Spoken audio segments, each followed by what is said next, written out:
Мына эми кошелегиңизге сиз акча салгандан соң сиз мына телефон, уюлдук телефонуңузда мына мобильный деп турат, башкача айтканда оранжевый фондо ак мына портмонден сүрөт турат. Ушуну бастык.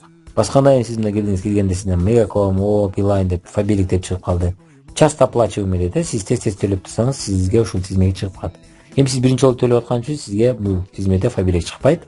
Андыктан сиз эң жогору жакта, сол жакта 3 сызык турат. Мобильник деньги деген сол жагында турат. Көрдүңүз, ошол 3 сызыкты басасыз. Басканда мына сизде счет, мына счета 684 10.05 деген счет болду. Баланс 990 сом. Мына жана мен 10 сом текшерип төлөп көрдүм.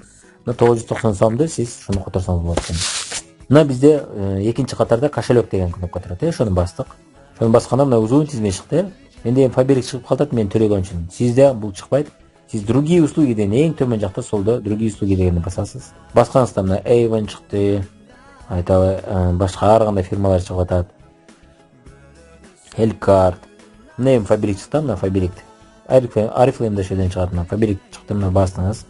Эми сиз бул жака регистрациондук номер жазасыз өзүңүздүн. Меники 234 98 13 биздики. Бирок биз мурун жазылган үчүн бизде номерлер башкача болгон. Сиздин учуруңузда сиздин номериңиз 706 же 708 же 707 деп башталат. Ал 9 цифра болсо эле. Ошол цифраны киргизесиз. Эми мен бул жака сумма деген жерге мына сумманы жазып атам. Айталым, мына мисалы үчүн 990 сомду которушум керек болот. Бул жака сиз комментарий жазып койсоңуз болот. Мисалы үчүн шаг жабуу же автозаказ же болбосо айталы ар кандай 50 балл үчүн жана башка деп жазып койсоңуз болот. Мына жаздык. Мен дален басабыз андан соң.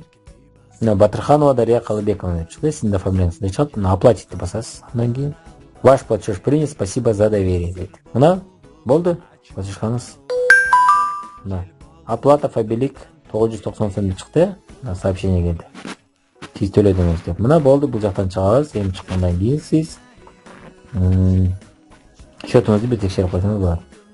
Баланс 0 сом деп калды. Көрдүңүзбү? Мына төлөдүңүз.